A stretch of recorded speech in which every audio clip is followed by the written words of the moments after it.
morning. I see some new faces, but I also see some very familiar faces. My name is Sue Kang, and I'm with the North Orange County Public Safety Collaborative. And let's get started with the Bidders Conference. All of you are here because you've been notified via email and through other outlets. And those of you who are not here, and I'm speaking to the camera, which is why I have two mics, this session is being recorded, so it will be uploaded onto our YouTube channel. I look kind of confused, but I'm sure it's one of our YouTube channels. Not that we have several, but and it is recorded. If you can't hear me, if you could just raise your hand, and I will try to speak to both mics. This, I think, is the more important one because it is through the recording. So, I also want to introduce you to Laura Gil-Trejo, who is with the Social Science Research Center. So after my presentation, she will come up and talk a little bit about the evaluation component. And if you haven't signed in already, please sign in. And the bathrooms are out to the back that way. And again, the session is being recorded. So with that, I want to talk about a newsmaker.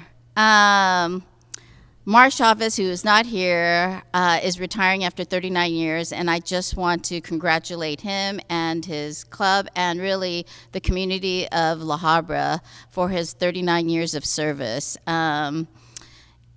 You know, this collaborative started 6 years ago, and he has been in the community for 39 years. And I think about how one person, his leadership, and all of the collaboration that he has made and the work that he has done, what an impact, seen and unseen. So I just want to kind of take a moment to note it and say he's one of our newsmakers. So thank you, Mark. I'm speaking to the camera. Thank you.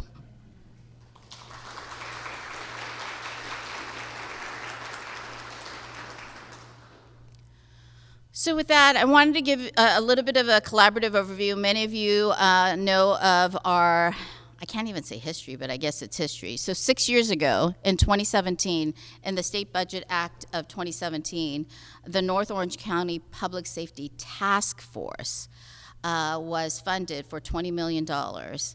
And it went through June 30th of 2021.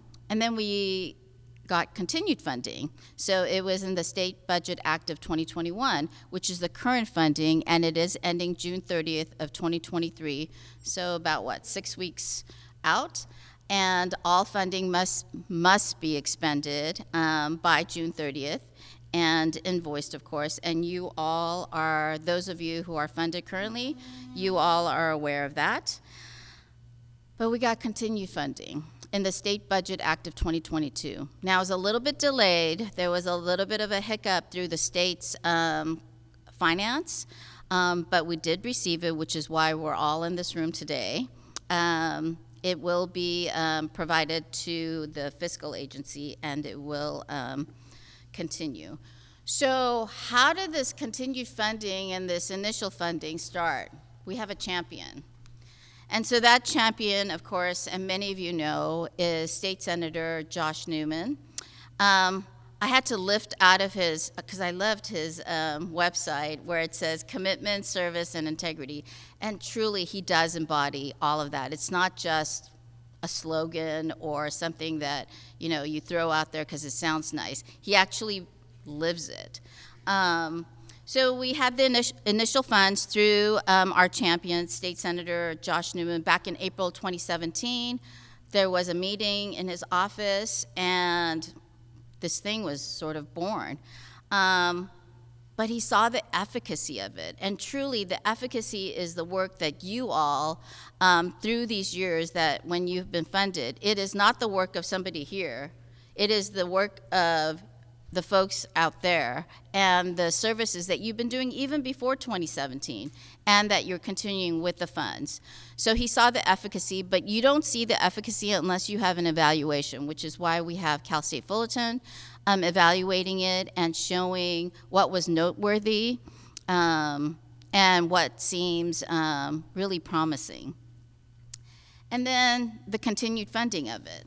So he saw the collaboration and, of course, the coordination of some of these services, the capacity building that the collaborative has been offering, technology tool that we're utilizing in the area of homelessness, and then some of it really replicating that.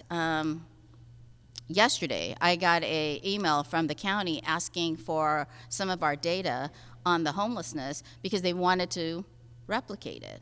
Some of the data that we captured, some of the data points that we've captured, they would like to capture it as they're throwing out their efforts in the areas in the Central SPA service planning area and in the South. So 6 years seems short, but there was a lot of changes, and I only recognized the changes when I started putting this PowerPoint together. So this is the District 29, that State Senator Josh Newman back in 2017 represents. This is what the district looks like. Well, it doesn't anymore with the redistricting. If you look at the SD, the Senate District 36, you see 5 senators, state senators, now representing the same geographical area. So there is an impact. Initially, there were 6 cities, 6 North Orange County cities, through the $20 million. That was actually named in the State Budget Act of 2017. Then it expanded to 4 additional cities in the same funding period, and expanded to 1 additional city, and then this time around, another city. This is the new assembly lines. There are actually 2 assembly members before the redistricting, and now you see that there are 5. So in some sense, Senator Newman multiplied. And you could see it here. So these are the state senators and the assembly members that represent these 12 cities that we serve, and it is contained in the RFP. Why I talk about this is because on March 8th, State Senator Josh Newman hosted a meeting with these elected representatives up in Sacramento. So I traveled with Bill Gallardo, who is a member of the Coordinating Advisory Board, and Chief Dunn, who was the chair of the Coordinating Advisory Board, and really just talked about the collaborative, just like I just did just now, going over from 2017 to currently, and just talking about what has been the efforts and the strategies that we put into these last 6 years. So if you represent a certain city, and I apologize, I didn't fit all the cities that each of them, but like State Senator Bob Archuleta, he has, oh, I think I'm gonna forget. I think he has Brea. Kelly Sayardo has just Yorba Linda. So it's one city sometimes. Janet Wynn now has Stanton and a couple of other cities. It's just the redistricting impact is it's an impact, truly. Okay, so the Coordinating Advisory Board, and again, it's going to kind of continue. The Coordinating Advisory Board are the members of the cities. We have a new a new chair. It is Chief Adam Hawley from Brea, and we now have a vice chair, and it is Chief Adam Foster from La Habra. We also put together a faith-based advisory committee, and it's made up of 3 individuals, John Schaefer, Jason Phillips, and Jay Williams. Some of you recognize these individuals. And really what they are doing is bringing in all the faith-based leaders from the North Orange County cities and seeing if each of the faith-based organizations could coordinate some of the services in the area of homelessness. But they're not closed to maybe even youth violence prevention and intervention and even reentry. Some of these, many of these faith-based organizations do phenomenal work, but they don't coordinate, similar to what we used to do here, doing things in silo. So what they're trying to do is collaborate, and one of their first projects is housing. So, City of Stanton has been the fiscal agency since 2017, since its beginning, and it will step down as the fiscal agency June 30th, 2023. And the new fiscal agency will be the City of Brea. I am an employee of the City of Stanton, but will be moving to the City of Brea come July 1st with the fiscal agency. And again, our chair and vice chair are Chief Adam Hawley and Chief Adam Foster. So I feel like the theme of today is changes and changes and changes. But the essence of the essential components of this RFP remains the same, and the work that you do will remain the same. So I'm going to go into a little bit about the requirements. It is through the Board of State Community Corrections BSCC funding of $8 million. It's a pass-through entity. 60% will be going to our all of you, the community-based organizations. And the funding will start, the performance period will really start September 1st. And I'll go over some key dates, but September 1st and expended by June 30th of 2025. It is a 22-month funding or performance period. And then we report back to BSCC. This is new, and I'm sorry to say that this is, but it's not huge, so don't get alarmed. We have a correction. It's page 22 of the RFP, and it's really the rating criteria for the project evaluation. So I'll go over each section per slide so that you all have it. And by the way, this PowerPoint will be on the website, and so you can download it too. So the first thing is program objectives. Develop 3 clearly defined program objectives that's related to the project need. And then if you have more than one program, then define a program objective accordingly. The second section of the rating criteria is identifying a type of data collection. If you could provide a detailed description of the tools, the data collection tool that you or your agency utilizes, and whether objectives have been met, if you can detail it. And a complete response will include what these data collections are, how they were administered, to whom, and how the analysis of the outcomes were made.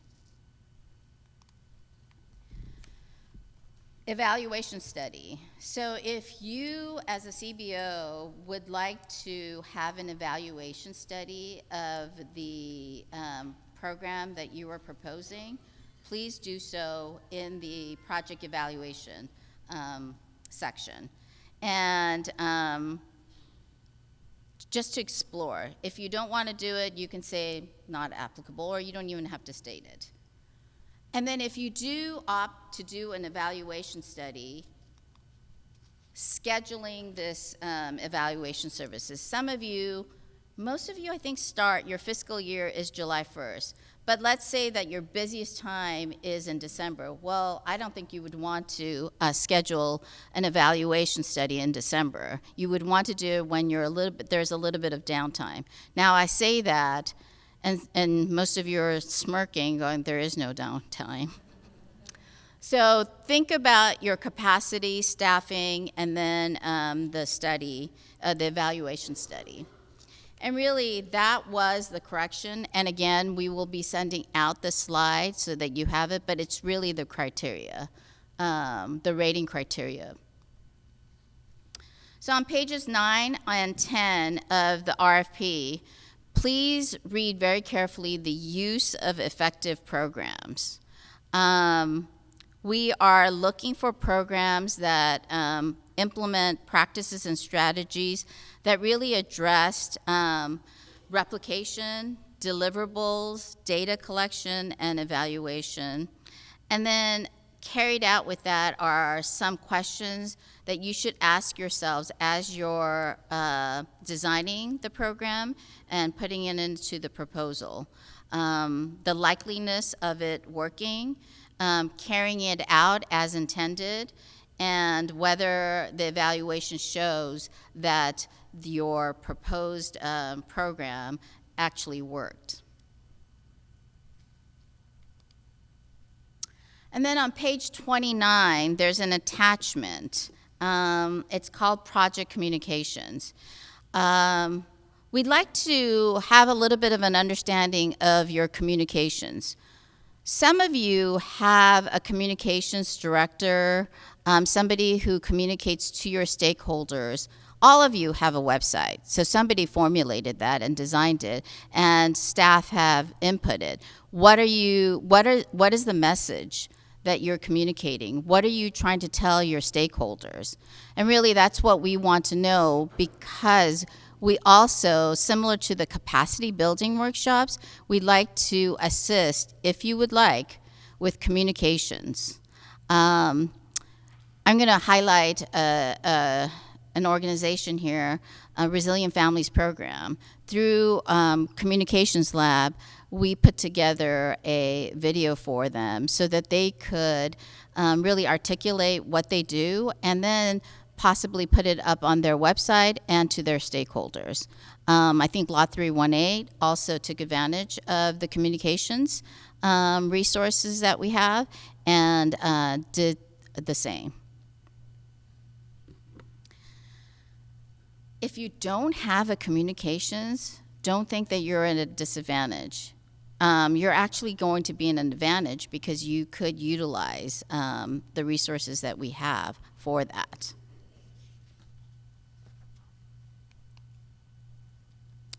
So again, the eligibility to apply is that you must be located, your organization must be located in the state of California, which also means that you have to have a physical address. And then you're also serving the communities that it's listed.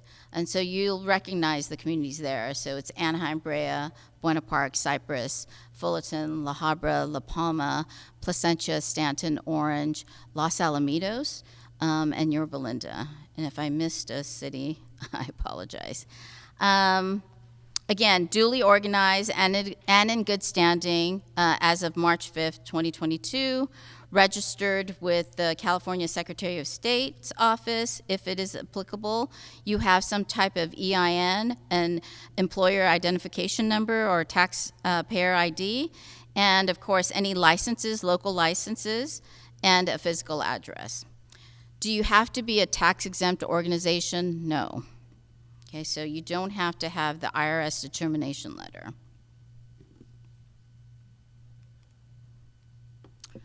So we will have a collaborative applicant versus a single applicant. So you see the difference. The collaborative is 2 or more, and there's a lead agency. So I'm going to point out the Boys and Girls Club of La Habra. They were the lead applicant, and they had 2 additional co-applicants that they collaborated on and submitted their application. It is very similar in rows 2 and 3 for the most part, but you do have to identify who the lead applicant will be when you are submitting a collaborative application. So there is an equitable distribution across the North Orange County cities for the CBOs. Again, 22 months funding period. Each city, you saw the RFP, most of you should have seen it. It is $225,000 per city. And then for the regional, there is a pot of 1.8, a little over $1.8 million. So all told, 4.3. Okay.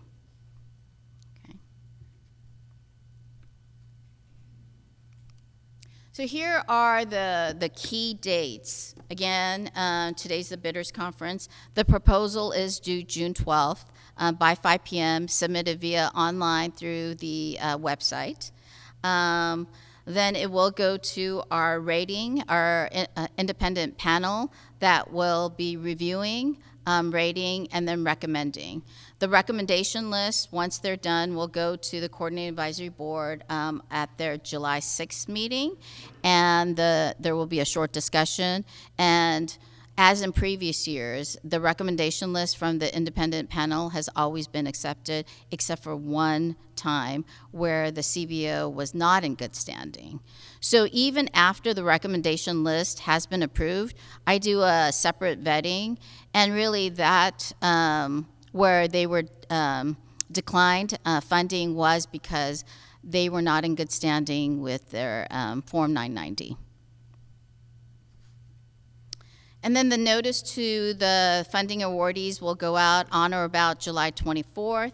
And at that point, you will also receive the mandatory awardee orientation date. I don't have it yet because I'm making room for some hiccups. So even though these dates are sort of set in stone, they may not, but I'm determined that we will try to meet these key dates.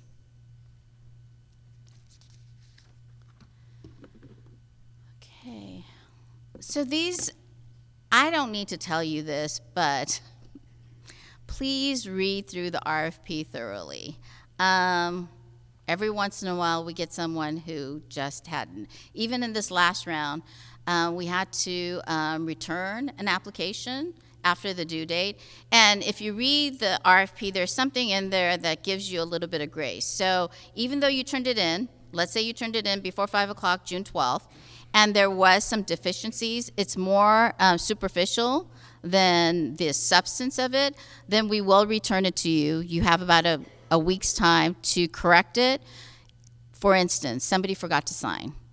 So I can't accept the application because it wasn't signed.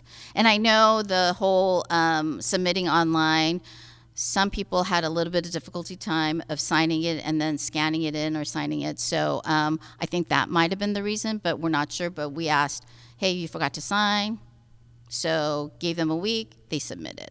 So are we going to not rate it because they didn't sign? No, we're not going to be punitive in that sense. I know it says something like Arial font 12 and then 1 inch all around. If you're off, am I going to go take a ruler and say, oh my God, they're off by a centimeter? No. So those kinds of things. If you're using a third-party grant writer, please tell your grant writer what you're trying to accomplish. Sometimes it gets lost in translation. We've seen that. The raters have seen that. So I've had lots of feedback from our rating committee where they just couldn't make sense and they didn't know who had written it and what the organization stood for. They even did their own research and went to your website and couldn't make sense of it. So, and again, just assume the rater knows nothing about the problem, your agency, and what you're trying to accomplish. There are sections, as you know. Please title it and with the header, and then within each section, address the bulleted points in a very cohesive manner as much as possible through your narrative. And so this is the percent of total values, which is each 4 section. So on the project budget, it is not part of the 5-page limit for the proposal narrative. So just be aware of that. If you could do it in 5 pages, that's great. But you're not limited to it with the project budget.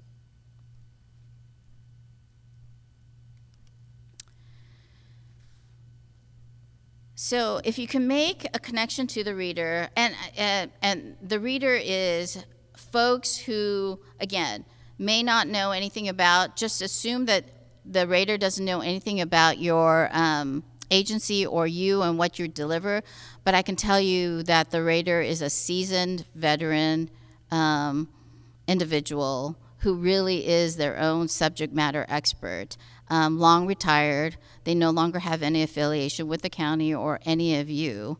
And in fact, some of them are out of county.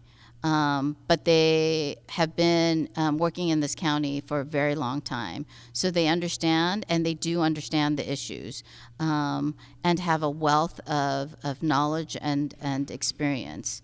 So they will sniff something out very quickly, and oftentimes they do. The other is developing a realistic budget. So we're about 6 weeks out before the end of this funding period, and I've gotten emails and through Jason too, or me directly, where they want a huge amount of money that they still have a balance. And when I say huge, it's huge. And they want to spend it in a way where it was just not realistic or doable. So we're working with this agency right now. But I know sometimes you think this is what's going to accomplish this, but try to be as realistic as possible with your budget.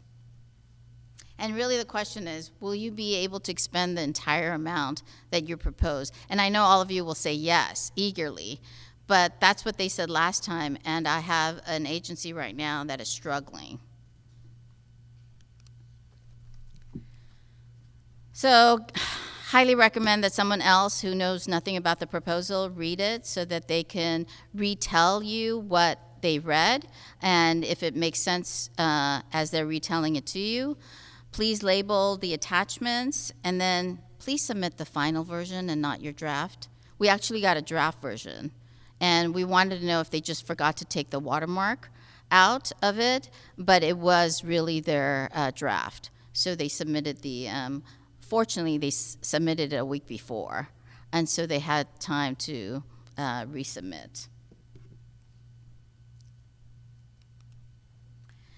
And then these are submitted questions. I know most of you have either my phone number or my direct email. While that's good, we would like you to submit it at the info at NOCPSC.com. So that way we capture all of your questions. We go through it, and then we're able to put it up on our website for the Q&A. That way it's a fairly good chance that we won't lose a question. If you send it to me, I may lose it. I may not have read it. And here's the more realistic scenario. It goes into my junk box. I've had now 2 emails from some of you that went to my junk box, and I said, I never got it. We sent it. And then so one day I'm scrolling, I go, oh, I have a junk box. I look. There's like 5 email messages from the agency. So sometimes our IT gets really crazy and then doesn't let anybody into my inbox, and then sometimes they're just lax. So I don't know what day that you're going to find yourselves when you submit something, but info, we've got at least 7 pairs of eyes on the info at NOCPSC.com email box that check regularly. And they check the junk box too. So please submit it there. Okay. We will accept and respond to your questions by June 5th, and then all questions and answers will be updated till June 9th.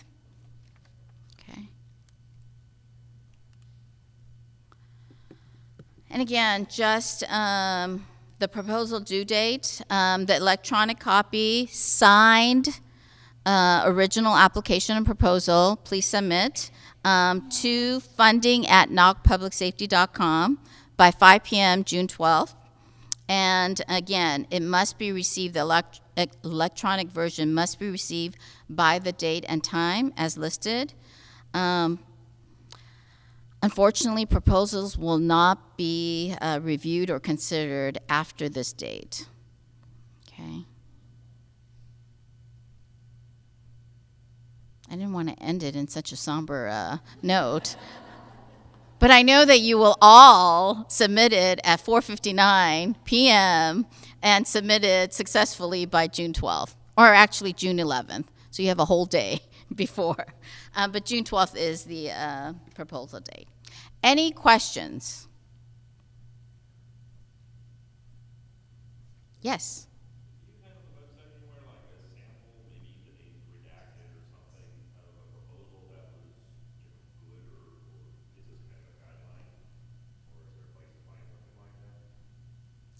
We have not done that, and I would probably have to get permission if anybody would volunteer to show you an application. But no, we have not done that. So the question was, do we have a sample of a successful application that we could put up on our website? And I just answered, no, we have not done that. But you have a network of individuals here that you can make a friend and say, can I see your, I don't know, 2018 application? Yes. Does the collaborative agency have to be receiving funds in order to be considered a collaborative agency? Or can just the lead agency be receiving the funds because they're going to work with another agency? So what is the definition of a collaborative agency? Yes. So just because I know what I think where you're headed. So if it's a collaborative application, you're the lead, but you have maybe one or two other agencies that you work with, but they necessarily will not be getting the funds. They will be supplementing or augmenting or expanding your collaborative application. So your agency is a lead agency and you do A activities, but you've got your two partners that will be then supplementing B and C portion of it to make it a much more robust program. So if correct me if I'm wrong. So that is acceptable, and that is a collaborative application. So it's really unfunded partners is what you're asking. Does it make it into a collaborative applicant? Yes.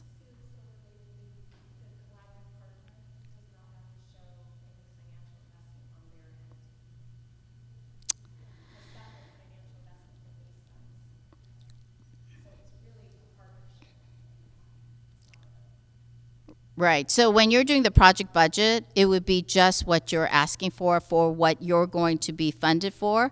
And then, but in the project narrative, you would have to put why these unfunded partners are part of the collaboration.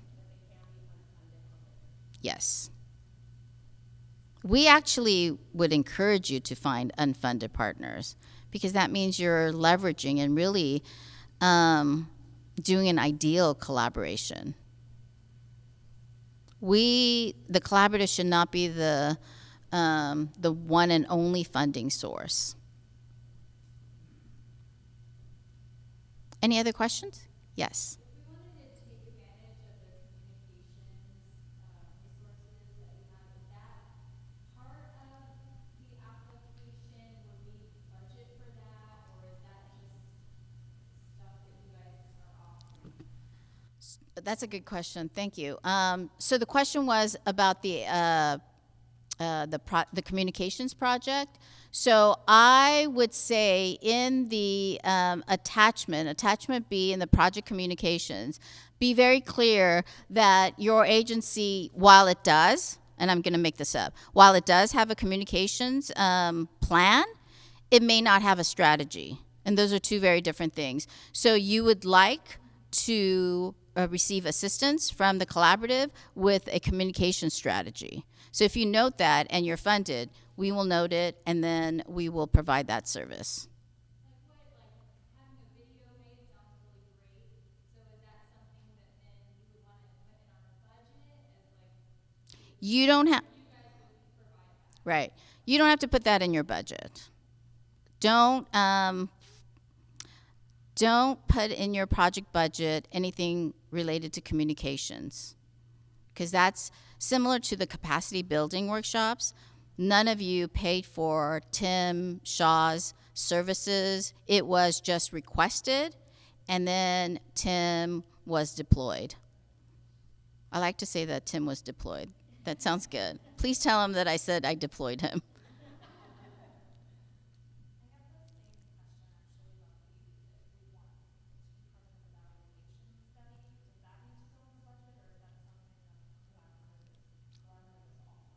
The collaborative is offering. It's similar to the question that Jessica asked about communications.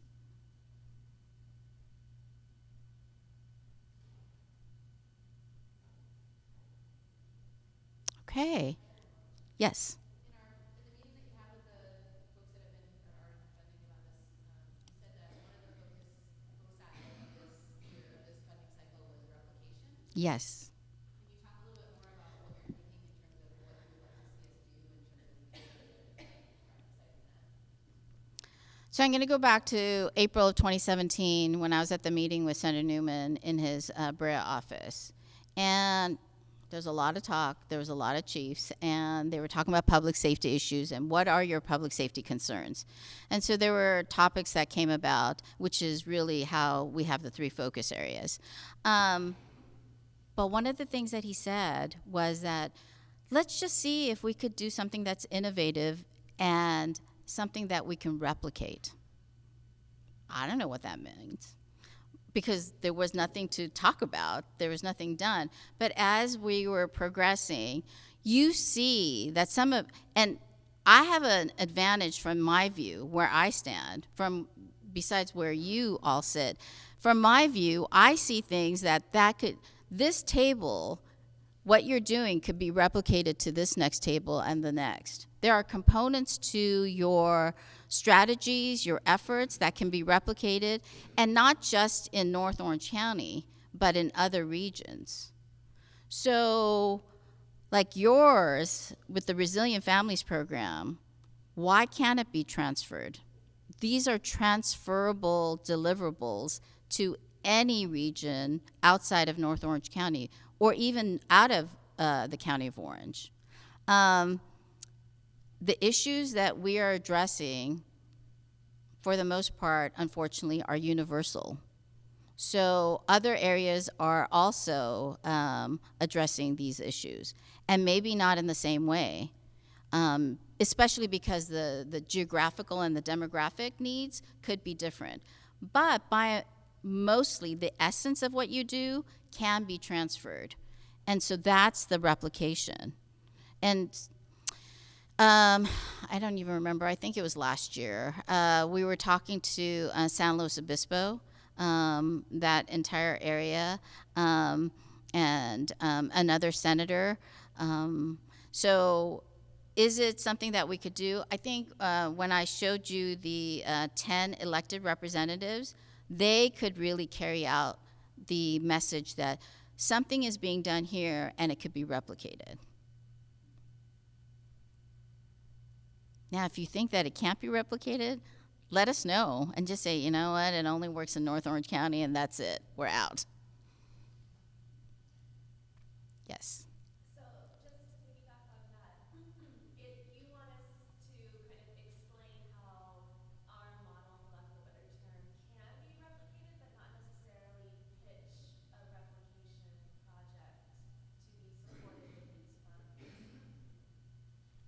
I don't know if I'm understanding your question.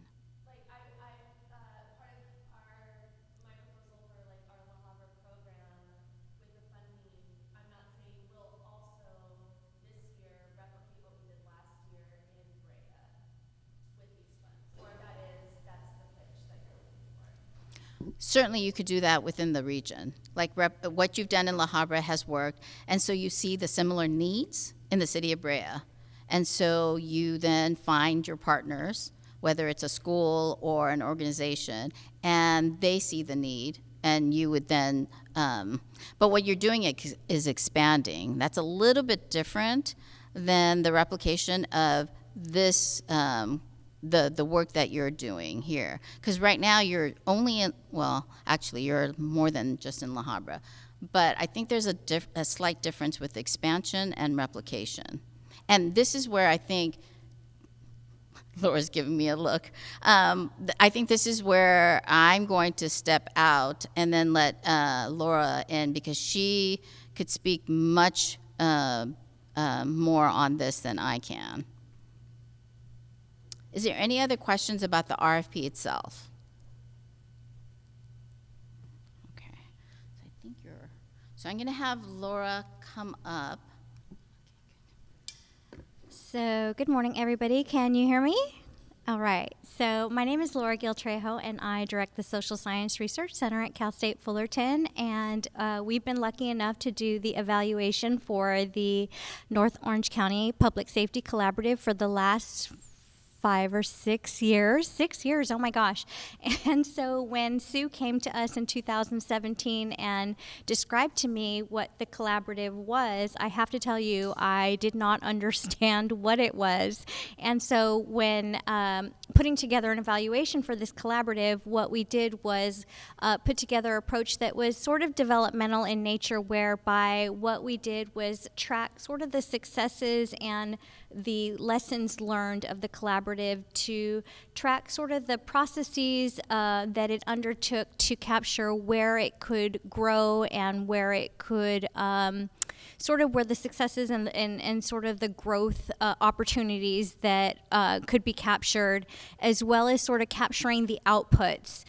So hours that you invested into your programs, the number of individuals that you served in the program. And so that's how we spent a lot of the first year of the evaluation, sort of capturing output, capturing where we could learn, where we could grow, and where the successes were. And from there, in year 2, what we did was we tried to figure out where the evaluation could grow from there.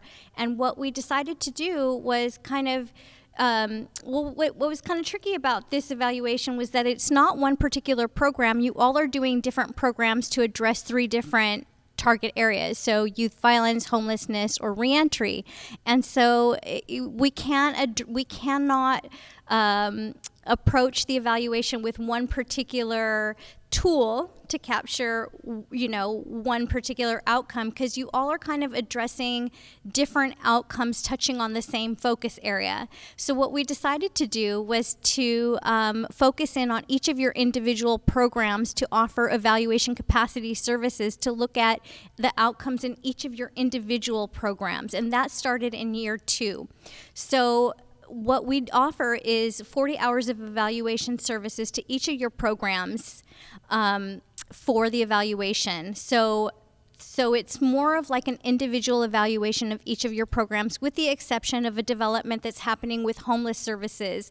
Because with the development of the Hope Center, which we didn't talk about but we're kind of focusing on more of a collaborative effort towards homelessness. So we're now going to be focusing on more of like a focused evaluation on homelessness this 6th year. But for the 6th year, we're going to be offering 40 hours of evaluation services for the rest of you all. So the way that we focus the instructions on the RFP for evaluation is so that we can try to focus in on what we're going to need to provide services to you for this 6th year. So one of the things that are one of the main bullets on the RFP is to discuss your objectives, right? So that is one of the main things that we're asking for on the RFP. And so I just wanted to talk a little bit about objectives and what those are, because there's a lot of different, if you look up the definition of objectives, you will find that there's a lot of different definitions out. Oh, thank you, Eddie. There's a lot of different definitions of objectives. And so just for your clarification here, what we're looking for is a statement describing the outcomes to be achieved by your program. You usually need multiple objectives to address a single goal, and we'll talk about a goal in a little bit, but we're not asking you to tell us what your goals are of your program, just your objectives. It's what has to occur for the end goal you listed to materialize, and it's how your program beneficiaries will look different after interacting with your program. Okay? And so what we're looking for is typically SMART outcome objectives. Oh, now the clicker works? Oh, it does. Holy cow. Okay, SMART outcome objectives stand for, so the SMART it's an acronym. Okay, so SMART, the S stands for specific. It includes the who, what, and where. So use only one action verb to avoid issues with measuring success. So make your outcome objective very specific. Make your outcome objective measurable. Make it achievable. Don't pick something that's not achievable. Please make it achievable within the time period, because remember how long you have. and make it relevant. Make it relevant to the topic that you are addressing. Make it relevant to the target area that you're addressing. And make it time-bound. Focus on when the objective will be achieved.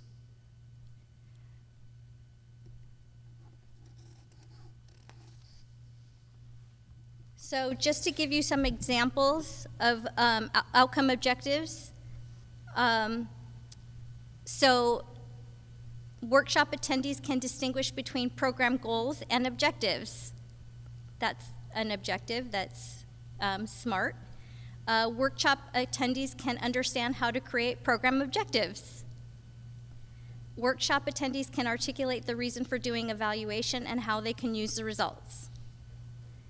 Workshop attendees feel more confident about their ability to conduct an evaluation, and workshop attendees can understand how to develop evaluation plans. So objectives can be changes in behavior. So some of you guys are talking about, we were just talking in the morning before the, I'm not supposed to move. Some of us were talking a little bit before the conference about your programs addressing behavior change. So then your outcome objectives would really focus on behavior change. Some of us were talking about changes in attitudes or knowledge. So then your outcome objectives would focus on changes in behavior or knowledge. So really think about what your program is intended to address and make those outcome objectives really focus in on those areas. Your outcome objectives should really help target and address a goal. The RFP is not asking you to state your goal, but really those outcome objectives should really funnel into and help you achieve a particular program goal. And your program goal should start with your end in mind, and it should be very high level. So think about like the dream or the real like pie in the sky, what you're hoping to achieve in your program. And it can be many years out beyond when the grant ends. It should be a broad statement about the long-term expectation of what should happen as a result of your program. If you're thinking about ending youth violence, if you're thinking about resiliency in childhood outcomes, think about sort of that high level. It serves as the foundation for developing your program objectives. So one of the ways that I like to start with my program objectives, just as an exercise, is think about your goal first. Even though that goal doesn't have to be in the RFP, if you think about your goal first, it helps you develop those outcome objectives because they come below your goal. Your goal should be aspirational in nature, so kind of like really like I like to kind of play around and enjoy that program goal because you can really think about what you can do with your program. And if the program is successful, how will the world be different? So sort of think of it from that perspective. Your goal should be big picture end goals. So an example of a goal would be that all North Orange County Public Safety Collaborative CBOs do evaluation of their own programs. So like I said, we offer evaluation service, 40 hours of evaluation service, and some of this, the way that this works is that some of you will choose to do evaluation studies and some of you will not. For various reasons, this is not something that you are obligated to do. It's something that is offered to you. So what that means is that some of you will get more than 40 hours because some of you will have more needs, and some of you won't have any because you don't use the services, you don't utilize the services. So what will help us if you want to have evaluation services from the SSRC is if you include sort of the relevant data collection tools that you utilize already. Now, if you're working with us already, like Orange County Conservation Corps, we have your tools. Don't include them, we have all of your tools. But if you are somebody who we're not working with already and you want to be part of the evaluation study, then include the tools that you already have. It helps us understand where you're starting from. Because you may already have really rigorous evaluation studies. That helps us to know that. So examples of evaluation or data collection tools, if you don't know what I'm talking about, include client satisfaction surveys, pre and post tests, surveys or post-test only surveys. Sometimes you might only do post-test only surveys. Annual participation surveys, annual participant surveys, intake forms, exit interviews, and journal entries or testimonials. Some of you may have other creative data collection tools that I don't know about. Surprise me.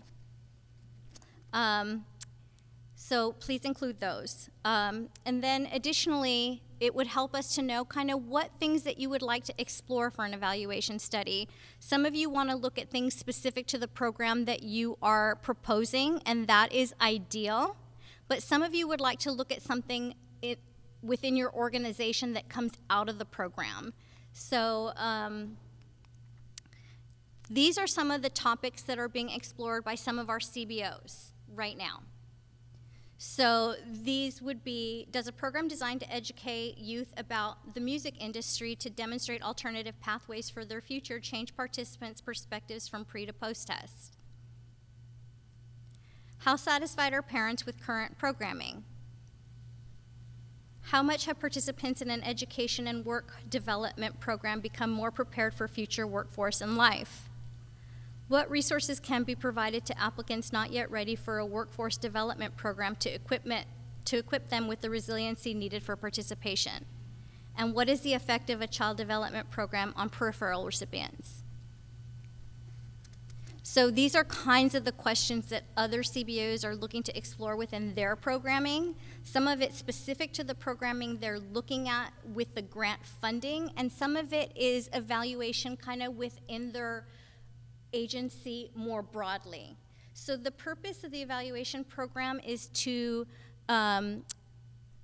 increase your capacity to do evaluation more broadly, so it doesn't necessarily doesn't have to speak to the program that you're proposing. It can be an evaluation study that is of a different program or of the agency more broadly. The purpose is to teach you how to do evaluation so that eventually you can learn how to do evaluation on your own, or if you're already doing evaluation, that it can strengthen your evaluation capacity. And so also one of the things is that this is not a punitive exercise. It's meant to be a learning exercise for you. I've learned a lot about your programming, and so it's something that we're sort of mutually learning from one another. So that is, it should be a positive experience. The other thing that I'm asking for, which might be a little bit difficult for you to plan out, but I'm asking you to do for the best of your abilities, is to tell me about what kind of timing might work best for you. And I've put this PowerPoint together to help kind of give you a sense of what I'm asking for or what I need from you, so that you can kind of give me a better sense of when it might work for you. So what is required of you for these evaluation studies? There's a little bit. Assistance with survey development. Those of you who have worked with us know that there is some requirement from you in terms of giving us feedback, in terms of what kind of questions you might, if you're doing a survey or a focus group or a key informant interview with your participants or your peripheral participants, we may need your help with designing survey development or instruments. So that is a time commitment. The other is we may or may not need assistance with recruitment. Sometimes we do the recruitment, and other times we may need your help doing the recruitment. The other is we may need some space. Sometimes we do the key informant interviews or focus group discussions at your facility, or sometimes we do them on Zoom, so it just depends. Administration time. Sometimes we come to your location and we administer the surveys there with you. Other times it's done online. So it just really depends on what is the best for your participants. And then it's some meeting time with us and yourselves. So what we need also is preparation and strategizing time. So it doesn't happen really quickly. So I'm just letting you know there's some preparation time on our end. We need to develop the survey and the instrument tools on our end, and that takes a little time. We also need to develop a sampling plan, like how are we going to recruit participants? Recruitment scripts. That is just sort of the narrative that we use to help recruit people into the study. Administration time, recruitment time, data analysis, If you require a report, we produce a report for you, or sometimes it's just a presentation, so PowerPoint presentation, so we'll come to your agency and do a presentation if you like, or if you prefer a report. And so those are the things that we put together for you, and they take some time. So if you can let us know kind of in your agency, whether it's summertime, springtime, kind of when that fits in your agency the best. And it could coincide with when the program is occurring, or it could coincide with the time of the year, in the fiscal year that works for you the best. So that hits on all the components that we need you to address for the RFP. Does anybody have any questions, Melanie? I want to revisit the question of replication versus expansion. I just want to make sure we're understanding, do we have to replicate, or we need to ensure we propose how replication is feasible? I think that's the latter. Yeah. Does that answer your question? Yeah. Okay. Anybody else have any questions about the evaluation study? Yes, back there. Are there any plans or opportunities to publish should there be new findings? Yes, I believe that is possible. If that is something that you would like to do, would you please make that explicit, because that carries with it IRB ramifications. If you want to publish, we need to do IRB application. So if you could just let me know that that's something that you're interested in, we definitely would love to publish with you. Okay, great. One last thing. If you need anything, if you need any assistance, please email me. I will send those questions over to Sue so that they also end up on the website with the rest of the questions. But I am available to provide any technical assistance on the evaluation component of your RFP. My business cards are on the table if you need those. And let me just make sure to grab my stuff. And thank you so much for your attention.